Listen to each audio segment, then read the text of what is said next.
Bonjour, voici les titres de cette édition. Nous allons nous souvenir de deux figures du monde de la culture. Nous ferons le portrait de Madjo Dioning en musique et nous parlerons de cinéma avec le film Tukibuki de Djibril Diop Mambéty. Tout de suite, le développement.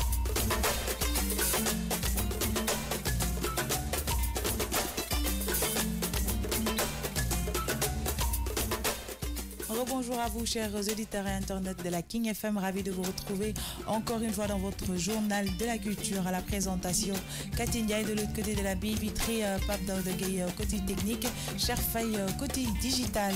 Comme je vous l'annonce dans les titres, nous allons parler de Madjo Dioning. 5 ans déjà que Madjo Dioning, ancienne pensionnaire de l'ensemble lyrique traditionnel de Sorano et interprète de la chanson Louyas, nous a quitté, mais son souvenir continuera de marquer le Sénégal et la culture. Pendediaye.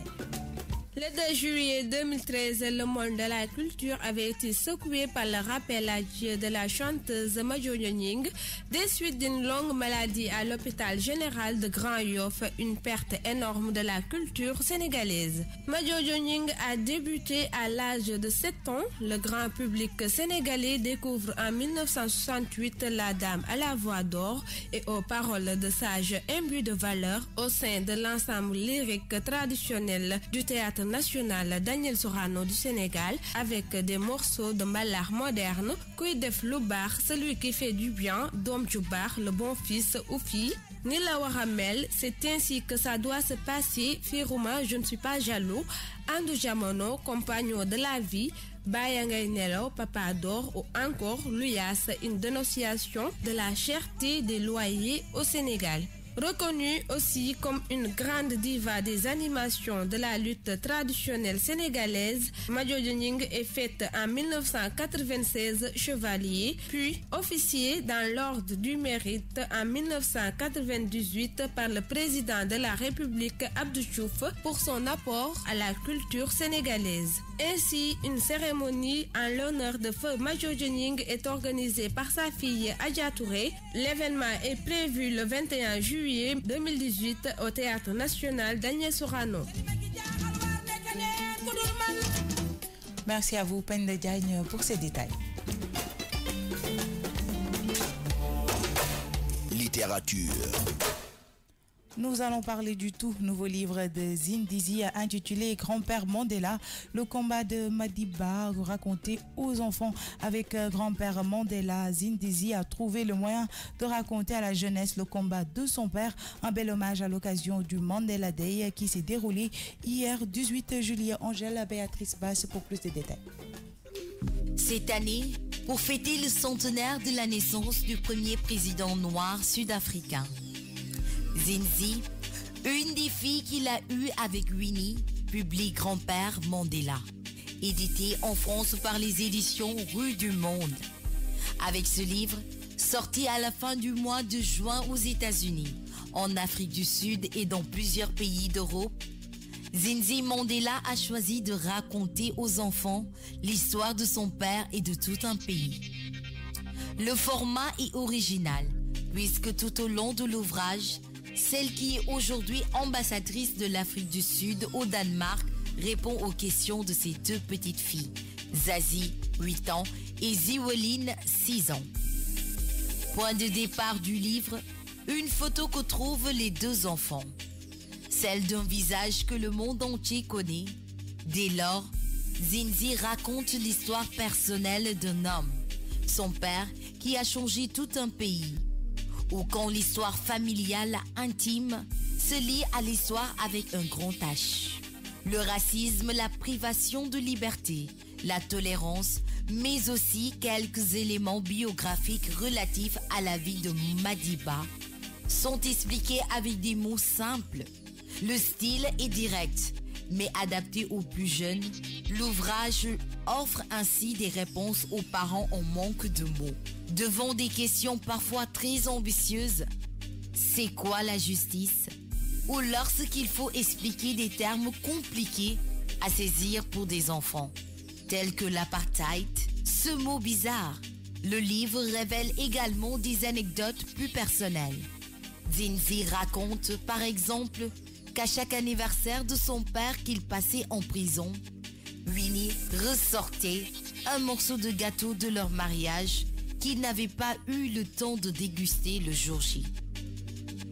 Elle allumait alors une bougie et disait une prière. L'ouvrage est donc riche d'histoires en tout genre. Des dessins pour les enfants et les parents, pour mettre en image la vie de Nelson Mandela, celle qui n'a connu son père que derrière les barreaux d'une cellule jusqu'à l'âge de 29 ans, a choisi Sean Coles. Afro-américain du New Jersey, le dessinateur a travaillé au Brooklyn Museum et expose aujourd'hui ses œuvres dans des galeries new-yorkaises. Si l'on constate dans le discours de grand-père Mandela un effort d'adaptation pour mieux s'adresser à ses jeunes lecteurs, le trait du dessinateur, lui, est net. Les dessins sont adultes. On imagine aisément les images de Sean Coles illustrées, une BD pour les grands. Merci à vous, Angèle Béatrice Basse, pour ces détails. Cinéma. Ce sera pour parler du film Tuki-Buki de Djibril Diop Mombeti, qui a été une réalisation emblématique de l'histoire du cinéma sénégalais. Le film est sorti en 1973 et a eu des récompenses comme le prix de la critique internationale au Festival de Cannes. La même année de sa sortie, le prix de la FIPRES au Festival international du film de Moscou, et a été aussi classé 52e par le magazine Empire, mais aussi en 2010. Abdou Gueye pour plus de détails. Tuki-Buki, un film qui parle de Mori, un berger venu à Dakar vendre son troupeau, rencontre Anta, une étudiante à l'université. Ensemble, ils chevauchent une moto montée avec le crâne d'une vache et rêvent de partir en France, de quitter le Sénégal et l'Afrique. Tous les moyens sont bons pour trouver l'argent pour le voyage. Mori, jeune berger un peu marginal, et Anta, son amoureuse, étudiante provocante, viennent de partir pour Paris. Pour réaliser leur rêve, il ne leur manque que l'argent du voyage. Mori décide de se le procurer par des moyens peu orthodoxes. Mori vole des vêtements et de l'argent d'un riche homosexuel qu'il avait invité chez lui. Mais au moment de partir, Anta prend le bateau pour l'Europe et Mori reste et retourne à ses racines. Merci à vous, Abdou Gueye. Musique. En hommage à l'une des grandes dames de la musique sénégalaise, Madjojo Ning, se tiendra ce 21 juillet à la salle mythique du Sorano. Beaucoup d'artistes de l'ancienne génération, comme les grandes divas de Sorano, Youssou N'Dour, Baaba Maal et plein d'autres, et de la nouvelle génération comme Aïda Samb, Momo Dia et plein d'autres artistes seront au rendez-vous. Adja Touré, fille de la défunte, et l'initiatrice de l'événement, est au micro de la King FM. Le 2 juillet 2013, le monde de la culture avait été secoué par le rappelage de la chanteuse Madjojo Ning des suites d'une longue maladie à l'hôpital général de Grand Yoff, une perte énorme de la culture sénégalaise. Madjojo Ning a débuté à l'âge de 7 ans. Le grand public sénégalais découvre en 1968 la dame à la voix d'or et aux paroles de sages imbues de valeur au sein de l'ensemble lyrique traditionnel du théâtre national Daniel Sorano du Sénégal, avec des morceaux de mbalax moderne, Kuy def lu baax, celui qui fait du bien, Dom ju baax, le bon fils ou fille, ni la wara mel, c'est ainsi que ça doit se passer. Firuma, je ne suis pas jaloux, Andu Jamono, compagnon de la vie, Baya ngay nelaw, Papa d'or, ou encore Luyas, une dénonciation de la cherté des loyers au Sénégal. Reconnue aussi comme une grande diva des animations de la lutte traditionnelle sénégalaise, Madjojo Ning est faite en 1996 chevalier, puis officier dans l'ordre du mérite en 1998 par le président de la République Abdou Diouf pour son apport à la culture sénégalaise. Ainsi, une cérémonie en l'honneur de feu Madjojo Ning est organisée par sa fille Adja Touré. L'événement est prévu le 21 juillet 2018 au Théâtre national Daniel Sorano.